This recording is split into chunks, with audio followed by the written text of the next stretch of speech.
만약 우리가 자기소개를 한다고 그러면 삶의 어떤 특별한 순간이 꼭 나오게 돼 있거든요. 저도 다른 사람에게 나에게 어떤 소개를 한다 그러면 내가 어떻게 해서 목사가 되게 되었는지 그 순간을 소개하게 되어 있습니다. 그러니까 여러분도 만약에 여러분이 테드에 이렇게 초청을 받아서 나가서 만약 강연을 한다 그러면 여러분이 무엇을 하게 된 특별한 순간을 소개하게 될 것입니다. 다음 주 토요일 날 제가 지인의 자녀의 결혼식에 와달라고 이렇게 청첩장을 받았어요. 근데 제가 다음 주 토요일 날은 다른 일정이 있거든요.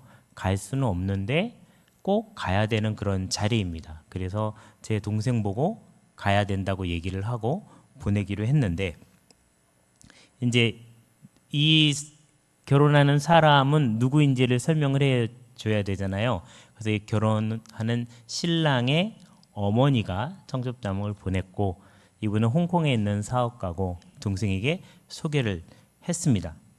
그랬더니 동생이 이제 이런 질문을 하는 거예요. 저한테 그 사람을 어떻게 왜 알고 있느냐라는 것을 물어보는 거예요. 그러니까 내가 갖고 있는 나에 대한 정체감이라는 게 있습니다. 나는 누구인지. 물론 이제 뭐 지금 고등학교를 졸업하고 대학교를 간 친구들에게는 내가 대학생이다라는 정체감이 있을 겁니다. 가령 뭐 어느 학교를 다니는 학생이다라는 정체감이 있지만 그 정체감은요, 그냥 4년 정도 지나면 지워지는 정체감입니다. 우리나라만 유독 동문회라는 게 있지 외국 학교는 거의 동문회가 없다시피 하거든요. 그러니까 나를 구성하고 있는 정체감이 무엇인지 자기 스스로 알아야 되는데, 이 정체감은 그냥 홀로 형성되는 것이 아니라 내가 속해 있는 이 사회 속에서 형성이 되는 것입니다.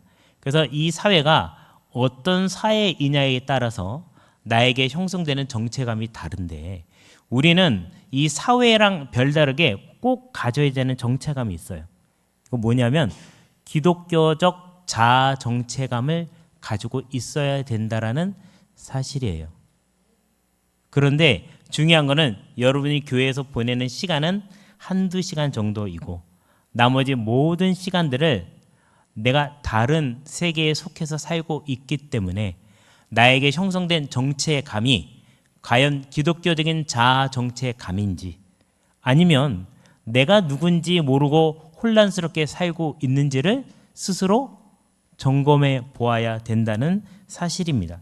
특별히 예수님은 이렇게 기독교적인 자아 정체감을 갖고 살아가게 하기 위해서 가치 체계, 그러니까 밸류 시스템에 대한 얘기를 성경 속에서 많이 하고 계시거든요. 그래서 오늘은 누가복음 22장의 말씀을 중심으로 성김의 가르침이라는 제목으로 말씀을 좀 묵상하고 여러분과 은혜를 나눠보고자 합니다. 자, 저기 보면은 빨간 비행기가 하나 있죠? 종이 비행기입니다.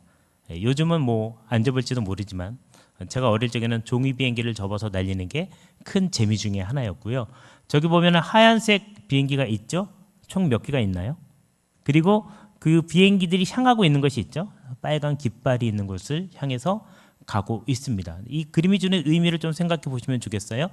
빨간 비행기가 예수님이라고 하면 12개의 비행기는 12명의 제자라고 이해하셔도 되고요. 또 하얀 비행기는 나다. 그 중에 하나는 나일 것이다 라고 생각하셔도 되는데, 중요한 거는 예수님이 빨간 깃발을 향해서 가고 있고요. 그 예수님을 나머지 12개의 비행기가 따르고 있다라는 거예요. 그래서 이 그림과 관계성을 조금 이해하시고는 설교를 들으시면 좋을 것 같습니다. 첫째 같이 읽어볼까요? 시작. 같이 차기로 가르치심. 예수 그리스도는 누구를 큰 자로 생각하시는가? 제자들의 의문사항은 이거였어요. 예수님은 누구를 큰 자로 생각하시는가예요.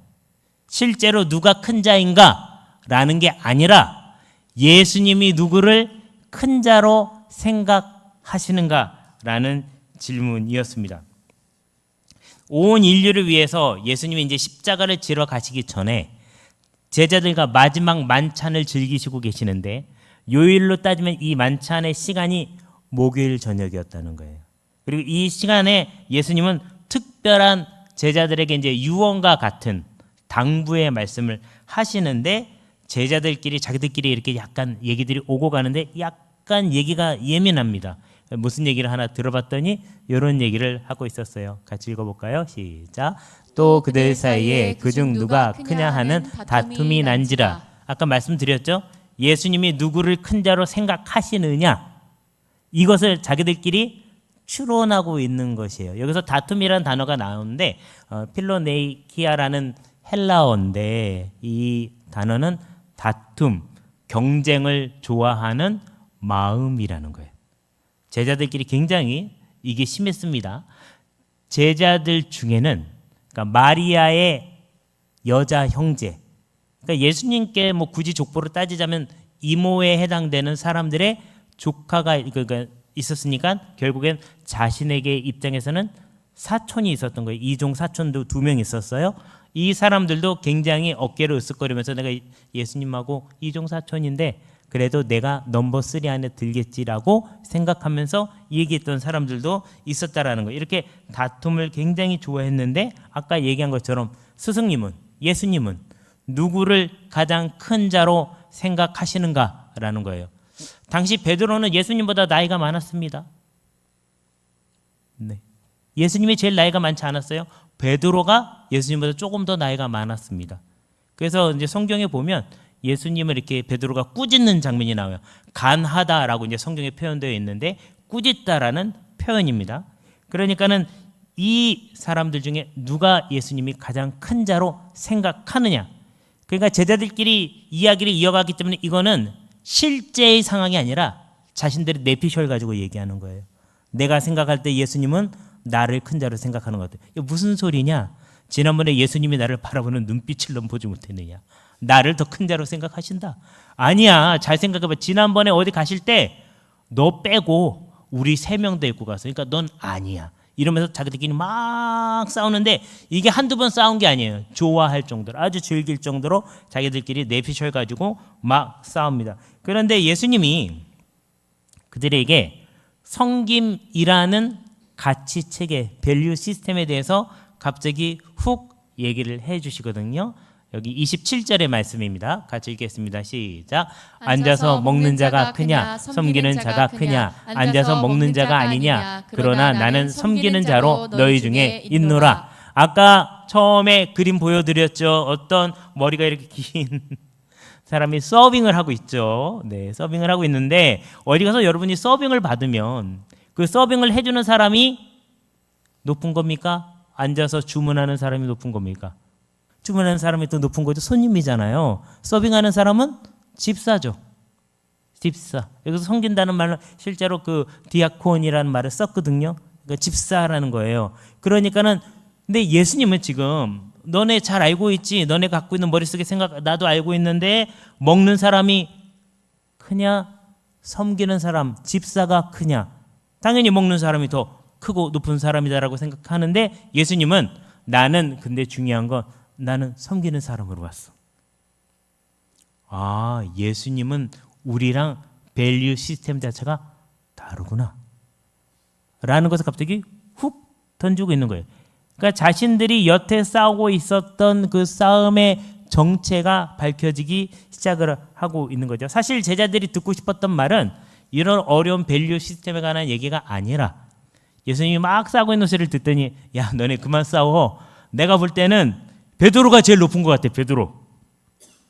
또는 내가 생각하기에는 야고보가 제일 높은 것 같아. 야고보. 또는 내가 생각하기에는 또 뭐 요한이 제일 높은 것 같아.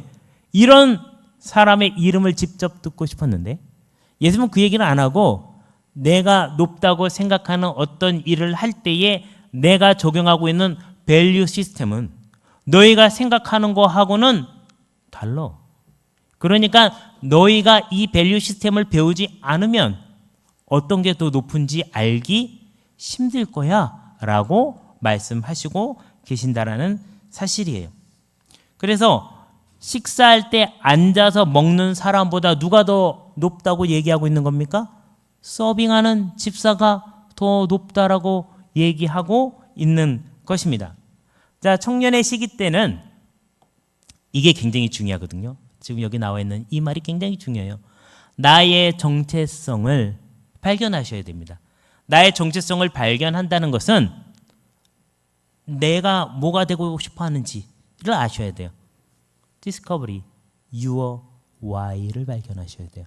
why라는 것은 왜라는 건데 왜는 목적을 이야기하고 있거든요. 나의 목적이 뭐냐. 내 목적에 따라서 나의 정체성이 형성이 되는 겁니다. 네. 토요일 날 결혼식에 초청을 받았는데 제 정체성과 관계가 있기 때문에 그분의 결혼식에 제가 못 가더라도 제 동생이라도 보내야 되는 것처럼 여러분의 why가 뭔지를 발견하셔야 돼요. 내가 나의 목적을 향해서 가려고 하는데 대학교를 입학했는데 그 대학이 만약 안 맞아요? 다시 갈 수도 있어요. 네. 대학원을 다시 갈 수도 있어요. 결혼은 하면은 돌이키기가 힘드니까 결혼하기 전에 바꿀 수 있어요. 네. 그런 겁니다. 그래서 여러분의 why를 찾아서 여러분을 만들어 가셔야 돼요. 누가 만들어준 나 말고 내가 하나님 앞에서 발견해서 만드는 나. 그래서 저는 청년 시절에는 짝사랑도 해도 괜찮다라고 얘기합니다. 끝까지 한번 가봐라. 그냥 앞에서 조금 깰짝거리다 말지 말고 끝까지 한번 가보면 내가 무엇을 좋아하는지 정말 좋아하는지 발견할 수 있지 않을까라고 생각이 듭니다. 둘째, 같이 읽어볼까요? 시작. 칭찬과 위로로 가르치신 모든 시험 중에 나와 함께한 자들. 여기서 나는 누구를 얘기할까요? 예수님을 가리키고 있는 것이죠. 네. 그래서 이 예수님을 따라온 제자들이 자신들이 왜 하는지, 목적이 무엇인지를 잘 모르고 있다면 그 밸류 시스템, 가치 체계 자체가 잘못 만들어져 있고 이 잘못 만들어진 가치 체계를 통하여서 자신도 잘못 만들었겠죠, 그동안. 근데 이러한 얘기를 딱 들을 때 굉장히 현타가 확 옵니다. 그러면 나 잘못된 건가? 라는 생각이 들 때 예수님은 이런 칭찬과 위로를 그들에게 확 해주시는데 나의 모든 시험 중에 나와 함께한 자들이라는 칭찬을 해줍니다. 사람들에게 물어봤어요. 이 남자랑 이 여자랑 왜 결혼하게 되었습니까? 물어봤더니 그 여러 가지 대답 중에 조금 압도적인 대답이 있었는데 그게 뭐냐면요. 늘 내 옆에 있어서 그게 너무 고마워서 결혼했습니다. 우리 사모님이 목사님을 쳐다봤습니다. 네, 이러면서 이제 결혼을 했다고 얘기들을 하더라고요. 그 사람이 공기처럼, 네, 물처럼 항상 있었는데 몰랐다는 거죠. 그런데 어느 날 갑자기 나는 누구랑 왜 결혼하고 싶은가를 곰곰이 되돌아보니 그림자처럼 그런 것을 발견하다 보니까 그 사람이 있었더라는 거죠. 그래서 결혼을 결정하게 되었다는 얘기를 합니다. 그런 것처럼 예수님이 제자들을 볼 때에 모든 시험 중에 나와 함께한 자들이라는 칭찬은 이거 정말 최고의 칭찬입니다. 말씀을 한번 읽어볼까요? 시작. 너희는 나의 모든 시험 중에 항상 나와 함께한 자들인즉. 여기서요, 이 모든 시험이라는 말은요, 나의 모든 상황의 변화에도 불구하고 nevertheless라는 단어가 있습니다.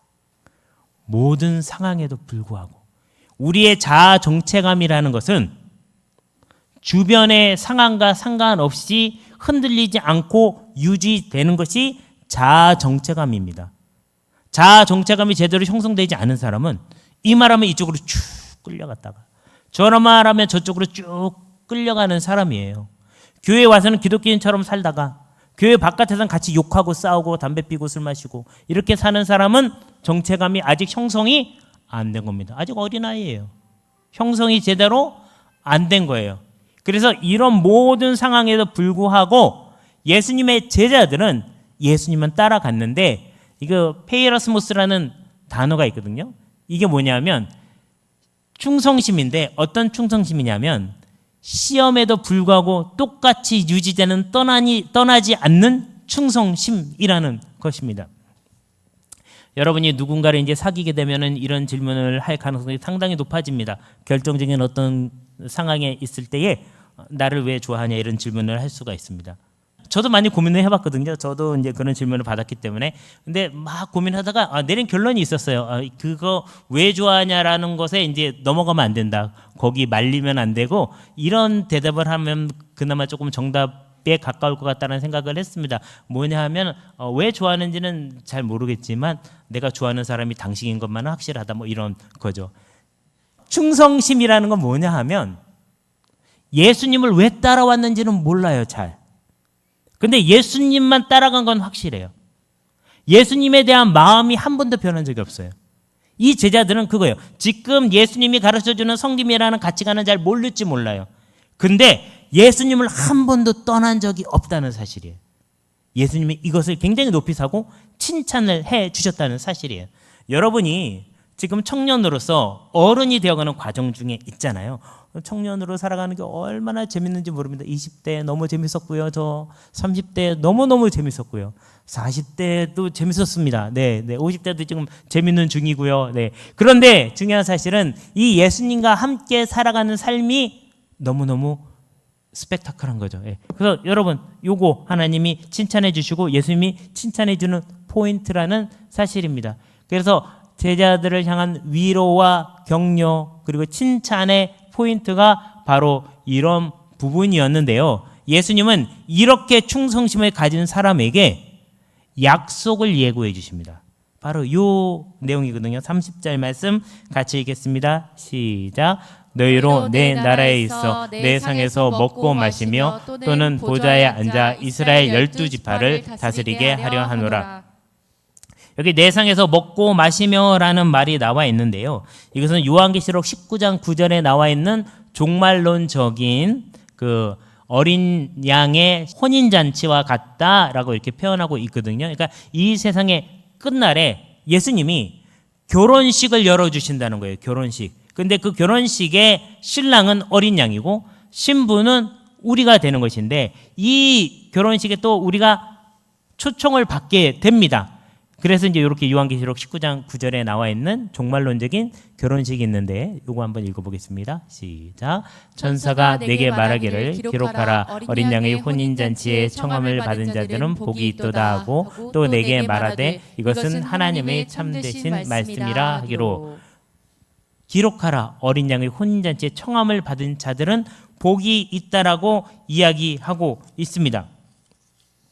그러니까 이 예수님을 향한 충성심을 끝까지 유지한 사람에게는 청첩장이 예고로 발송이 되는데 그게 어린 양의 혼인잔치에 갈 수 있는 청첩장, 최후에 이루어질 결혼식에 갈 수 있는 청첩장이 배달이 된다는 거예요.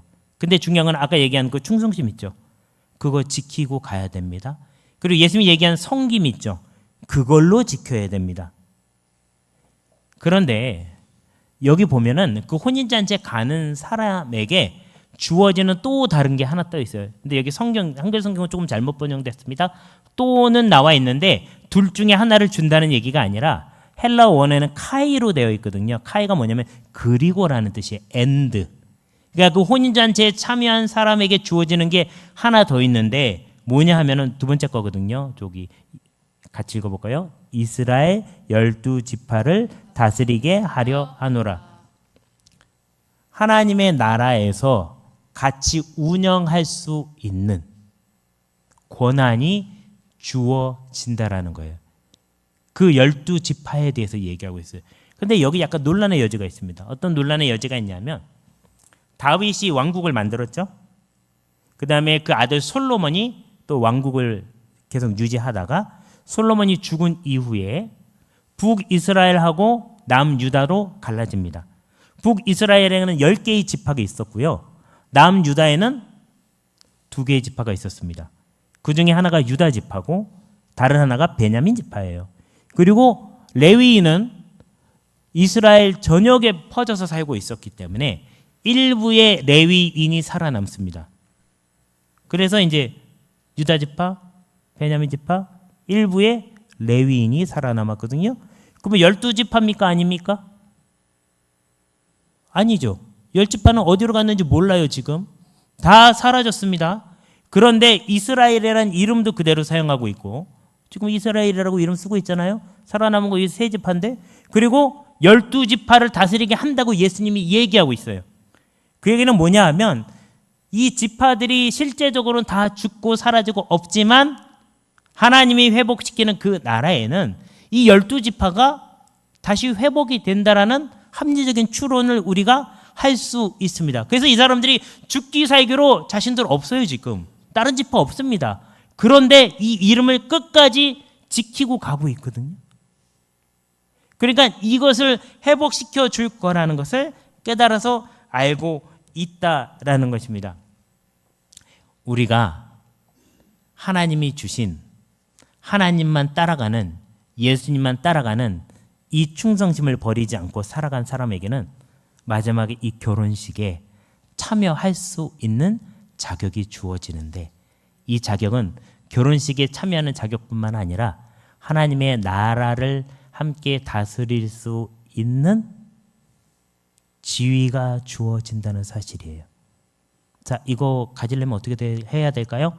충성심을 가지고 있어야 되고 더 중요한 거, 그거보다 조금 더 업그레이드해서 섬김의 가치 체계를 갖고 있어야 돼요. 제자들이 지금 갖고 싶은 건 이겁니다. 12지파를 다스리는 권세를 갖고 싶은데 지난번에 아브라함을 그 덕후들이 성덕하고 싶은 것처럼 지금 제자들에게 성덕하고 싶은 건 뭐냐면 12지파의 권세를 갖는 거예요. 가지려면 이 결혼식에 가야 됩니다. 두 가지를 어떻게 하든지 지켜야 된다는 거죠. 근데 문제는 이겁니다. 셋째 같이 읽어볼까요? 시작. 미성숙함의 예로 가르치심 내 믿음이 떨어지지 않기를 기도하였노니. 자, 지금 어딘가 목표를 향해서 가고 있습니다. 빨간색 비행기가 가고 있고요. 거기 12개가 따라가고 있습니다. 이 중에 하나가 저희일 거예요. 이 빨간색 비행기는 예수님이라고 치고 저 빨간색 깃발이 꽂힌 것이 모르겠지만 하나님께서 예정하시고 불러주시고 목적하신 어딘가입니다. 그런데 내가 미성숙하다는 거죠. 중요한 사실은. 그래서 예수님이 내 믿음이 떨어지지 않도록 기도하고 있다라는 사실입니다. 31절 32절 같이 읽겠습니다. 시작. 시몬아 시몬아 보라 사단이 너를 밀가부르듯 하려고 요구하였으나 그러나 내가 너를 위하여 내 믿음이 떨어지지 않기를 기도하였노니 너는 돌이킨 후에 내 형제를 굳게 하라. 예수님이 굉장히 사회학적인 이야기를 하셨어요. 어떤 의미냐면요. 사탄이라는 표현을 했습니다. 사탄. 이 사회 안에 사탄이 있다는 거예요. 이것은 실제로 사탄을 의미하기도 하고요. 사회적 환경에서 오는 시험이 있는데 그 시험이 갖고 있는 악의성에 대해서 이야기하고 있는 것이에요. 가령 사람이 밀을 이렇게 추수를 해요. 밀의 껍질을 벗겨야 됩니다. 여러분이 먹고 있는 쌀도 껍질을 벗긴 거잖아요. 근데 이걸 얼마만큼 벗겼느냐에 따라서 약간 이제 달라지긴 하는데 이 밀을 벗겨가지고 바람에 날리면 껍질은 날아가겠죠. 또는 이 잘 익지 않은 것들은 날아가겠죠. 그래서 이 날아가는 것들을 쭉정이라고 부르고 남는 것을 알곡이라고 부르는데 여기서 왜 사탄이 너희를 까부르듯이 이렇게 후 불듯이 하고 있다. 사탄이 불 때는 쭉정이를 버리고 알곡만 남길 생각일까요? 알곡도 다 날리고 싶을까요? 이런 악의성이 있다는 거예요. 이런 사탄적인 마음이 우리가 살고 있는 이 세계 속에는 존재한다는 거예요. 우리 사장님은 정말 악마 같아. 어떻게 나한테 그런 일을 시키고 나한테 돈도 조금 주면서 일을 그렇게 많이 시키고 나를 괴롭힐 수 있지? 드라마에 보면 해결되지 않는 사회적인 악의 뒤에는 항상 어떤 악한 마귀나 귀신이나 그런 존재가 있고 실제로 그런 존재가 사람이다 할지라도 그 사람 뒤에서 조종하는 악한 영에 대해서 드라마에서도 얘기를 해요. 사회 안에 속해져 있는 이런 악한 의도성에 대해서 얘기하고 있는데 예수님이 이미 이런 얘기를 성경에서 다 제자들에게 해주고 있다라는 거예요. 너희가 나에 대한 충성심을 지킬 때에 그걸 지키는 거 쉽지 않다. 굉장히 사탄적인 악마적인 너희를 잡아뜨리고 넘어뜨리려고 하는 것들이 그 안에 있다라고 얘기하는 거고 그것을 이기기에는 너무 우리가 미성숙하다는 것 자체도 알고 계시는데 특히 자신보다 나이가 많았던 베드로를 향해서도 이런 얘기를 해주세요. 같이 읽겠습니다. 시작. 이르시되 베드로야 내가 내게 말하노니 오늘 닭 울기 전에 내가 3번 나를 모른다고 부인하리라 하시니라. 여러분, 이거 베드로의 흑역사입니다. 이불킥하는 장면이에요. 그리고 몇천 년이 지났는데도 사람들이 성경 읽을 때마다, 부활절이 오기 전에 종려주일 때마다, 고난주간 때마다 이 본문을 읽으면서 베드로가 이렇게 했다고 그러면서 질책을 받잖아요. 그런데 이 미성숙함 우리에게도 있는 거죠. 우리라고 없지 않습니다. 근데 예수님은 이런 미성숙함을 미리 알고 계셨다는 사실이에요. 이 미성숙함은 우리에게 엄청난 수치감을 남겨줍니다. 그런데 사람이 이 수치감을 극복하지 못하면 성장하거나 성숙할 수가 없습니다. 누군가에게 가서 거절감을 극복하지 못하면 나 살아남을 수가 없습니다. 이것은 우리 교회에서 지금 하고 있는 전도 책자예요. 저 뒤에 보이는 건 월드컵 경기장입니다. 매주 토요일마다 나가서 저희가 전도를 하는데 어제 한 게 5번째 전도 훈련이었습니다. 근데 어저께 교회로 오면서 아침에 날씨가 조금 흐렸거든요. 어떤 분은 교회에 차를 타고 오면서까지도 오늘 비 안 올까? 비가 와야지 전도를 안 나가는데 전도를 나가는 게 너무 두렵다, 이렇게 생각하신 분이 있었고요. 또 어떤 분은 오늘은 박효일 목사님한테 가서 저는 전도 훈련은 못 받겠습니다, 그만두겠습니다, 이렇게 얘기하려고 오신 분이 있었다는 거예요. 그 대표적인 2분이 전도 활동을 어떻게 하셨냐면 바로 이렇게 하셨습니다. 그래서 이렇게 우리 곽은영 권사님이 이렇게 전도를 잘 하셨고요. 그리고 저기 이렇게 저분들 뒤돌아서 있는 저 2분들, 어떤 할아버지한테 저렇게 복음을 잘 전파하고 있었습니다. 굉장히 중요한 사실은 저 할아버지가 저 앉아 계신 분이 가서 전했을 때는 안 듣겠다고 그랬는데 서 계신 분이 갑자기 그냥 저돌적으로 계속 읽으니까 결국에는 그 복음을 이렇게 접하셨다고 얘기를 하시더라고요. 그 나중에는 이제 뭐 얼마나 이분들이 그렇게 발동이 걸리셨는지 지나가는 모든 사람에게 전도 물품을 나눠주고 가서 복음을 전하고, 나중에는 너무 저렇게 하다가 집에 못 가겠구나, 그래서 표현점 앞에서 이제 시원한 음료를 한 잔씩 사드리고 워워 잘 진정시킨 다음에 모시고 들어오게 되었습니다. 이분들은 자신들이 갖고 있었던 마음속에서 일어나는 미성숙함, 이걸 굉장히 그 전도 실천한 후에 자신의 소감을 나누는데 그것을 굉장히 너무너무 부끄럽게 생각하면서 얘기를 하시더라고요. 그 부끄러움을 극복하고 전도를 하니까 그것이 발판이 돼서 이겨나갈 수 있게 된 거예요. 여러분은 지금 미성숙함을 가지고 있는 것이 너무너무 당연을 합니다. 이런 상황이에요.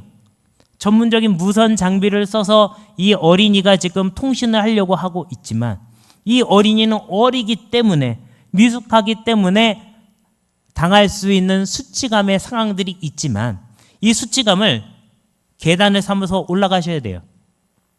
징검다리를 삼아서 건너셔야 된다는 거예요. 여러분이 느끼는 수치감의 상황은 너무나 자연스러운 거고, 중요한 건 예수님이요, 수치감을 당하는 상황이 올 때 내가 도와줄게 라고 얘기한 적이 없으세요. 그냥 너의 믿음이 떨어지지 않게 기도해 줄게. 예수님이 와서 좀 대신 해줘야 되는 거 아니에요? 안 해주시겠대요. 집에 가서 엄마한테 얘기했는데 엄마가 나는 널 믿는다, 응원한다, 그리고 아무것도 안 해주세요. 아주 예수님과 같은 성경적인 행동이라고 저는 생각합니다. 네. 그래서 우리는요 이런 상태예요. 어른이 되었다고 생각하지만 실제로 어른이지만 이제 처음 서핑 배우죠. 양양은 아닌 것 같고요. 아무튼 어디 가서 서핑을 하고 있는 것 같습니다. 어딘가 성지가에 가서. 그런데 이 친구 지금 균형을 잡고 있는 상태죠. 미성숙함은 이러한 균형을 잡아야 되는 상태인 거예요. 그런데 이 균형을 잡을 때 여러분에게 필요한 거는 섬김을 통해서 균형을 잡으시라는 거죠. 그래서 성령님 미숙함에도 불구하고 우리에게 가르치시는 섬김을 배우게 도와주세요. 우리가 이번 주간이 고난 주간이에요. 예수님이 예루살렘에 입성하셨고 그 다음에 그 마지막 만찬을 즐기셨고 그리고 제자들에게 당부를 하셨는데, 우리에게 예수님이 만약 당부를 한다 그러면 미성숙함을 당연하게 받아들여라. 실수할 수 있고 넘어질 수 있고 다시 또 해야 되는 상황이 올 수도 있지만 이거 중요한 게 아니다. 그것을 어떻게 만들어 가는가가 중요하다. 여러분, 성공과 실패가 있죠. 사람들은 두 가지를 딱 나눠 놓습니다. 그러면서 마치 성공은 어떤 결과물이고 실패도 어떤 결과물이라고 얘기합니다. 근데 실패는 결과물이 아닙니다. 실패는 그냥 과정이에요. 당연히 있어야 되는 과정. 성공을 향해 가는 과정 중에 하나인 거예요. 실패를 완료된 거라고 생각하는 순간 나는 관 짜고 들어가야 됩니다. 스스로 포기한 거예요, 인생을. 절대로 실패를 완성품이다, 결론이다, 나의 도착 지점이라고 생각하지 마시고 새롭게 계속 만들어 가시기를 바랍니다. 그러면 성공은 완료일까요? 성공도 완료가 아니죠. 10년 전의 성공은 그냥 10년 전의 한 순간일 뿐입니다. 그래서 계속 여러분의 균형을 잡아서 나아가게 되시기를 주님의 이름으로 축원합니다. 오늘 이 말씀을 한번 같이 따라서 외치고요. 기도하고 싶습니다. 성령님이 나의 미숙함에도 불구하고 가르치시는 섬김. 서 있는 자가 앉아서 밥을 먹는 자보다 예수님이 하기를 원하시는 일이신데, 그러면 내가 갖고 있는 중요하다고 생각해서 나에게 장착했던 아이템들 중에 정말 내가 가져야 되는지, 아니면 그거 뒤집어서 다시 털어내야 될지를 여러분이 점검하셔야 됩니다. 말씀을 통해서 이거 한번 외치고 함께 통성으로 기도하겠습니다. 시작. 성령님, 미숙함에도 불구하고 우리에게 가르치시는 섬김을 배우게 도와주세요.